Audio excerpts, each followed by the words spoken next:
Hello students.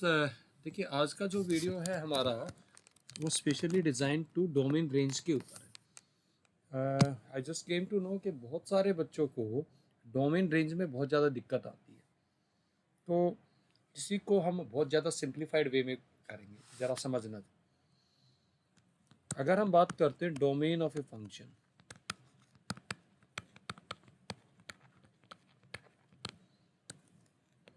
तो यार domain of a function का मतलब होता है कि फंक्शन के लिए कौन कौन सी एक्सेप्टेबल वैल्यूज़ हैं।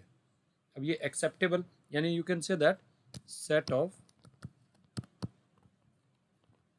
acceptable values for fx। यार एक्सेप्टेबल का तो मतलब ये समझ लीजिए कि जिन पे फंक्शन डिफाइंड है, और set of values where fx is finite. देखिए डेफिनेशन से ज़्यादा अगर क्लियर नहीं हो रहा हो तो हम एक काम करते हैं, कैटेगराइज करते हैं। सपोज करिए आपका जो फंक्शन है वो इस फॉर्म में 1/x² - 1। तो देखिए अब यहाँ एक्सेप्टेबल वैल्यूज़ का मतलब हुआ कि अगर फंक्शन आपका a/b की फॉर्म में है तो कंडीशन रहेगी कि b आपका 0 नहीं होना चाहिए, तो यानी कि x² - 1 should not be equal to 0। तो यहाँ पर आप एक तरीके से आपका गेम क्या है, आपका मेन कंसंट्रेशन सारा नंबर लाइन पे होना चाहिए।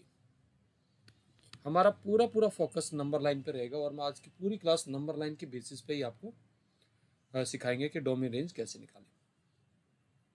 तो अगर आप देखें तो x² should not be equals to 1, तो आप कहेंगे x should not be equal to ±1, ये आ जाएगा। तो ये दो पॉइंट्स आपको एलिमिनेट करने हैं, बाकी जगह तो फंक्शन वैल्यू देगा ही देगा, फाइनाइट वैल्यू देगा। तो डोमेन क्या आ जाएगी, रियल नंबर्स में से आप ये दो नंबर्स निकाल दीजिए, -1 और 1। सिंपल है। तो ओके, अब अगर मान लीजिए फंक्शन आपका ऐसे होता 1/mod x-2। तो देखो अब मोड से भी बच्चे बहुत ज़्यादा घबराते हैं, आराम से समझना। मोड x कुछ नहीं है, distance of x from origin on number line.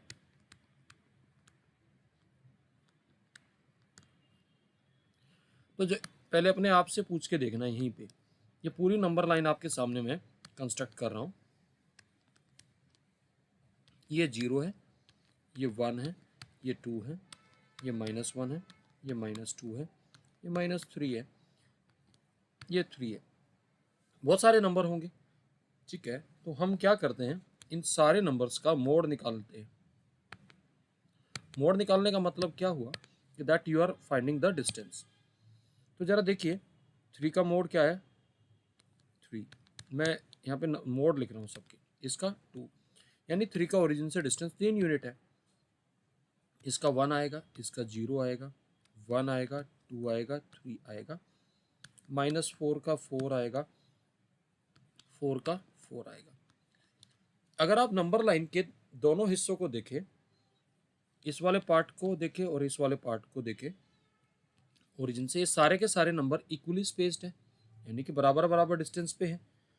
लेकिन अगर आप देखें कि इसमें मॉडुलस की सबसे लीस्ट वैल्यू क्या आ रही है, 0, तो क्या हम यहाँ से ये कह सकते हैं कि मॉडुलस हमेशा ग्रेटर देन और इक्वल टू 0 होगा for all x belongs to the real line. ये आपको साफ साफ नज़र भी आ रहा होगा।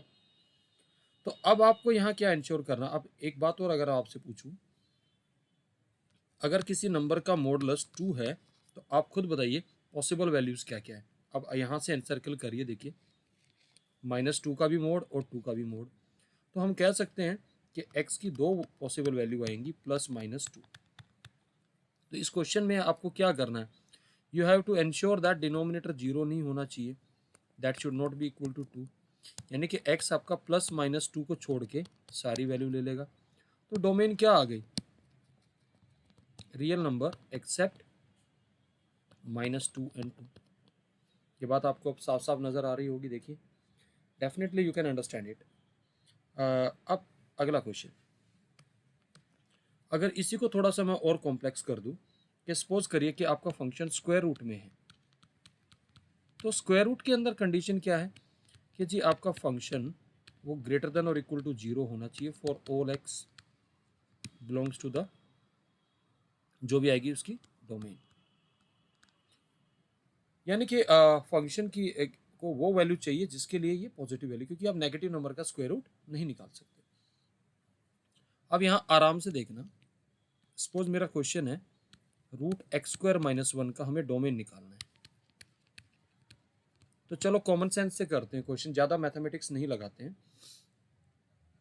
x² - 1 should be greater than और इक्वल टू 0, यानी x² should be greater than और इक्वल टू 1। तो फिर नंबर लाइन पिक्चर में आ जाती है। आप इसको ऐसे, आप नंबर लाइन से भी क्वेश्चन को पूरा पूरा आप कर सकते हैं, ध्यान से देखिएगा।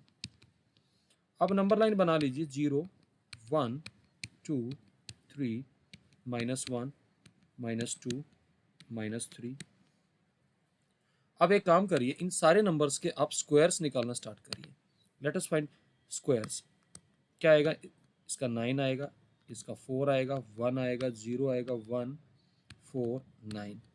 अब आप खुद देखिए कि इस वाले इंटरवल में, खाली मैं अभी यहाँ पर अगर बात करूँ तो स्क्वायर्स क्या आ रहे हैं, बेसिकली इस पूरे इंटरवल में जो भी स्क्वायर्स आएंगे, x² क्या आएगा, लेस देन 1 आएगा। अगर x² लेस देन 1 हो जाएगा तो ये क्वांटिटी क्या हो जाएगी, नेगेटिव हो जाएगी। अब खुद सोच लीजिए, चलो इसमें और भी नंबर्स होंगे, ये तो मैं इंटीजर्स पे बात कर रहा हूँ। अगर x इक्वल्स टू हाफ आ गया, पॉसिबली सोचिए, तो 1/4 -1, so this is nothing but under root of -3/4, which is meaningless। तो अब देखिए कि आपको स्क्वायर्स 1 से ज़्यादा कहाँ मिल रहे हैं, या 1 के बराबर इस वाले हिस्से में मिल रहे हैं। ये वाला सारा पार्ट अगर मैं यहाँ से करूँ तो इस वाले पार्ट को आप क्या कहेंगे, what you will say about this part, this is x greater than और equal to 1, what about this x less than और equal to -1। So can we say that the domain is x is less than equal to -1 or x is greater than or equal to 1? तो domain क्या आ जाएगी, will write the union of this -1 union 1 to infinity. Now look at this, देखिए question बड़ा, अब इसी question को मैं ऐसे फ्रेम कर दूं कि find the domain of x² - 9। अब आपको क्या चाहिएगा, x² - 9 ग्रेटर देन और equal to 0, x² should be greater than और इक्वल टू 9। तो फिर आप नंबर लाइन पे आ जाइए। अब आप अगर नंबर लाइन दोबारा बनाएंगे तो आप खुद देखिए स्क्वायर्स कैसे बिहेव कर रहे हैं। This is 0, this is 1, this is 2, this is 3, this is -1 -2 -3। अगर मैं नंबर लाइन को यहाँ से ध्यान से देखूँ तो पहले तो आप मार्क कर लीजिए 9 किसका स्क्वायर होता है, 3 का स्क्वायर होता है 9, और -3 का होता है 9। तो इस वाले इंटरवल में तो आपको नंबर ये वाले मिलेंगे नहीं, यानी कि ये पूरा वाला हिस्सा जो रहेगा 9 से नीचे आएगा। तो यानी कि ये वाला पार्ट इंक्लूडिंग -3, ये वाला पार्ट इंक्लूडिंग दिस। तो डोमेन क्या दिख रही है आपको यहाँ से, clearly domain is nothing but, you can say that this part is nothing but x is less than equal to -3 and this part is x is greater than or equal to 3। तो बच्चों देखिए ये बड़ा simple है करना। यहाँ से तो डोमेन आपके पास आ गई x less than equal to -3 और x ग्रेटर देन और इक्वल टू 3। तो डोमेन क्या दिख रही है, अब यहाँ से आपको डोमेन दिख रही है -∞ से -3 यूनियन 3 टू इन्फिनिटी। चलो इस आइडिया को जनरलाइज कर देते हैं।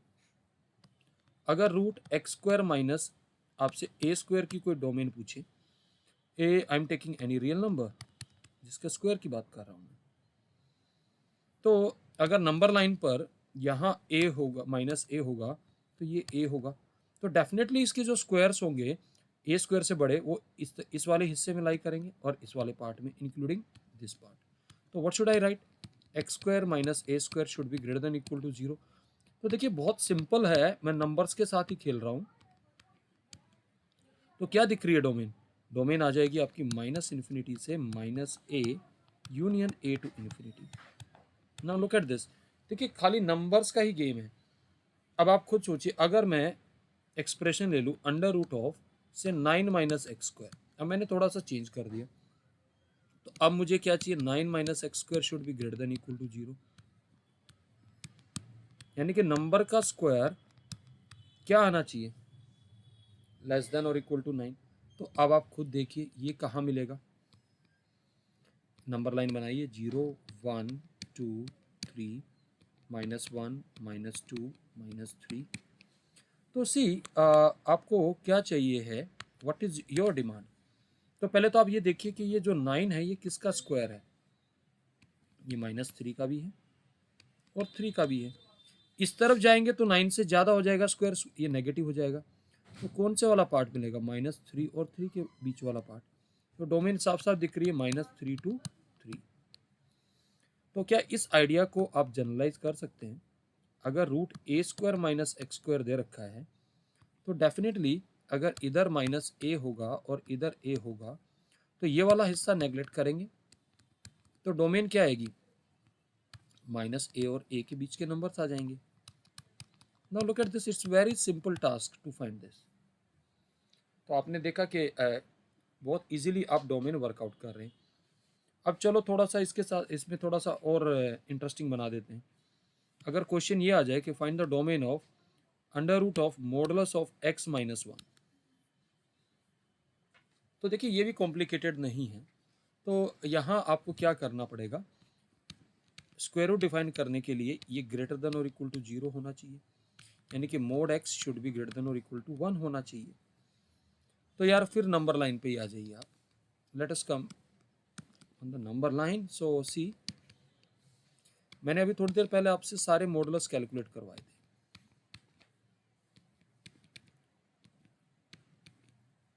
आपको एक और इंटरेस्टिंग फैक्ट बता दूं, तो देखिए जरा ध्यान से।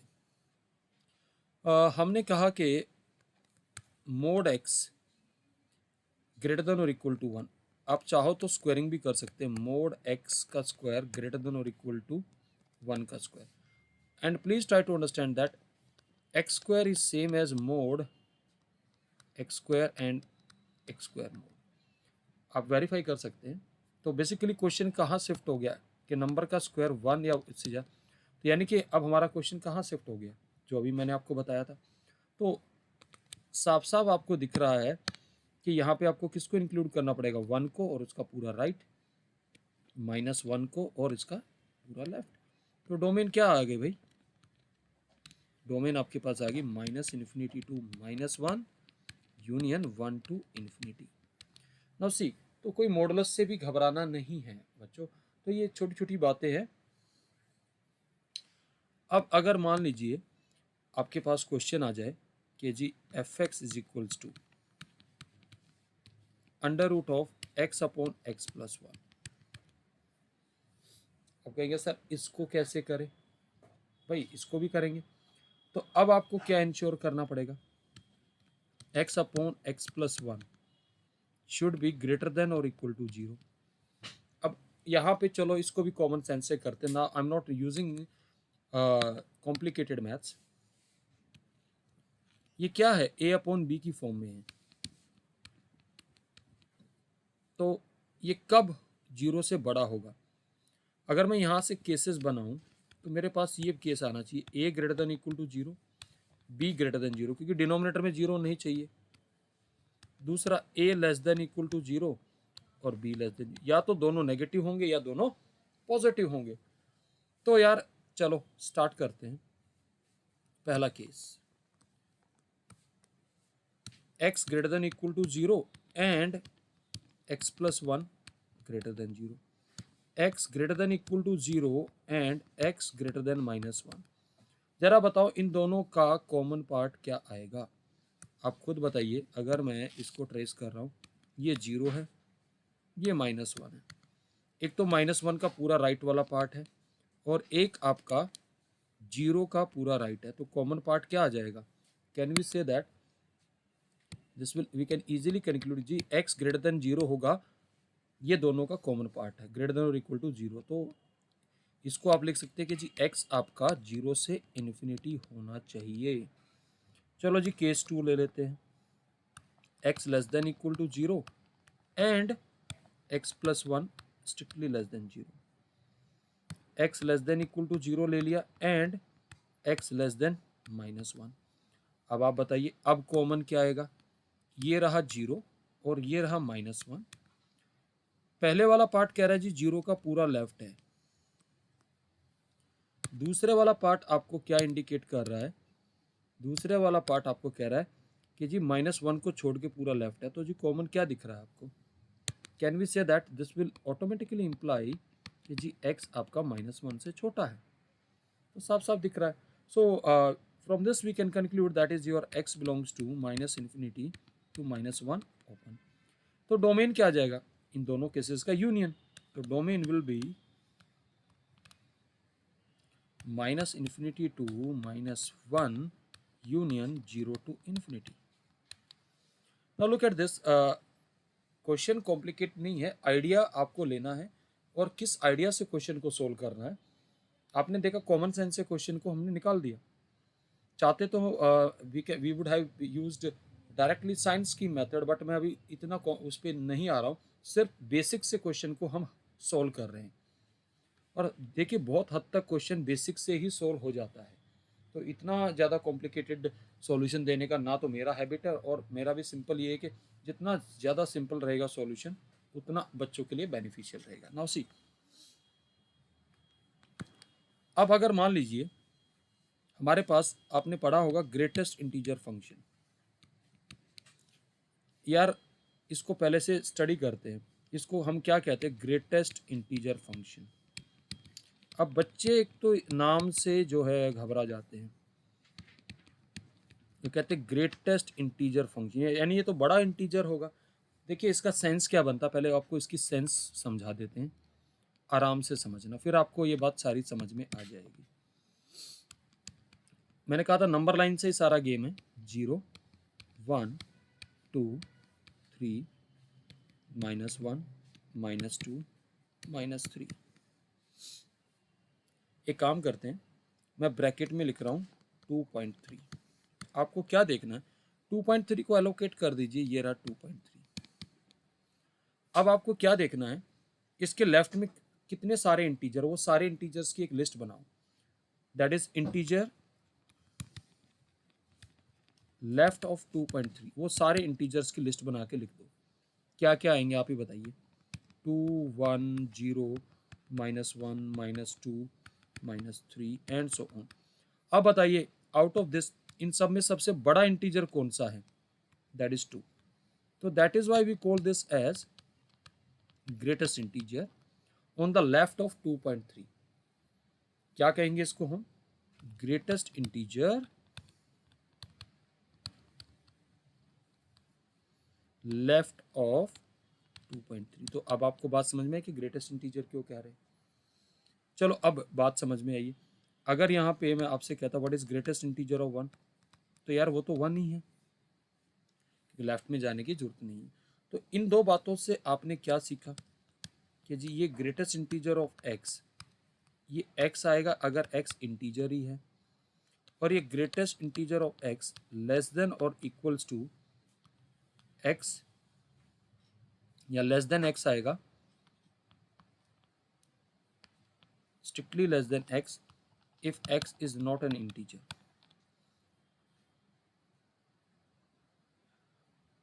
आप खुद देख लीजिए, अगर मैं ये एग्जांपल ले लूँ, यहाँ पर अगर x को मैं 2.3 ले लूँ, तो इसका ग्रेटेस्ट इंटीजर 2 आ रहा है और ये 2.3 था, तो आपने क्या देखा, तो ग्रेटेस्ट इंटीजर जब x इंटीजर नहीं होगा, तो यहाँ से एक बात और आप समझ लीजिए, can we say that x minus greatest integer of x is always greater than 0।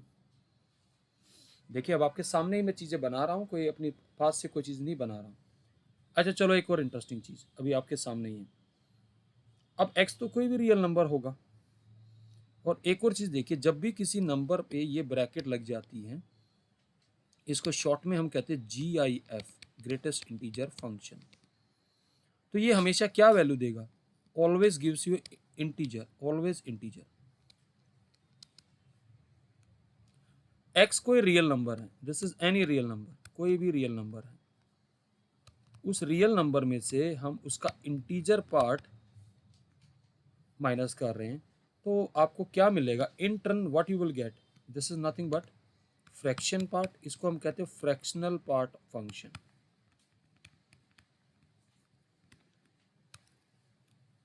FPF। तो फ्रैक्शन कहाँ लाई करते हैं? इसको मैं F से डिनोट कर दूं तो आपके जो फ्रैक्शंस हैं वो 0 और 1 के बीच में लाई करते हैं। अब अगर मान लो यहाँ पे क्वेश्चन सेटर ये आपसे कह दें कि find the domain of this, तो कैसे निकालेंगे? x minus greatest integer of x। अब एक बात बताइए,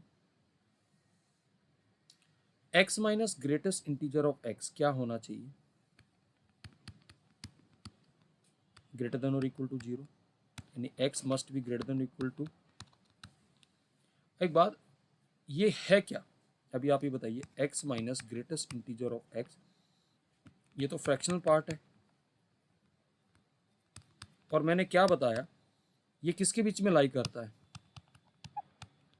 greater than equal to 0, less than 1, for all real numbers, for all real numbers.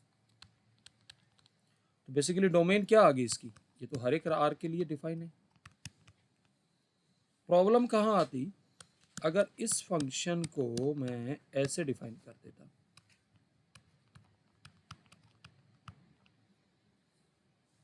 अब प्रॉब्लम ये आती कि मुझे डिनोमिनेटर में 0 नहीं चाहिए, यानी कि x minus greatest integer of x should not be equal to 0, x should not be equal to greatest integer of x। अब अपने आप से पूछिए कि x greatest integer of x के बराबर कब होता है? जब x इंटीजर हो। तो डोमेन क्या आ जाएगी? Real number except integer. देखिए आपको साफ साफ नजर आ रहा है। तो देखिए ये क्वेश्चन इतने कॉम्प्लिकेटेड नहीं होते हैं, तो मैं आपको बार बार कह रहा हूँ, खाली मेरा पर्पज़ यही था इस वीडियो में कि आपको ये रियलाइज़ कराना कि बहुत सारी चीज़ें आप सिर्फ कॉमन सेंस से सोल्व कर सकते हैं। ठीक है, तो ये एक छोटा सा मैंने वीडियो आपके साथ शेयर किया है, तो जिसके बेसिस पे आप काफ़ी इन्फॉर्मेशन जो आपके साथ शेयर करिए तो एक अपना आइडिया जनरेट कर सकते हैं।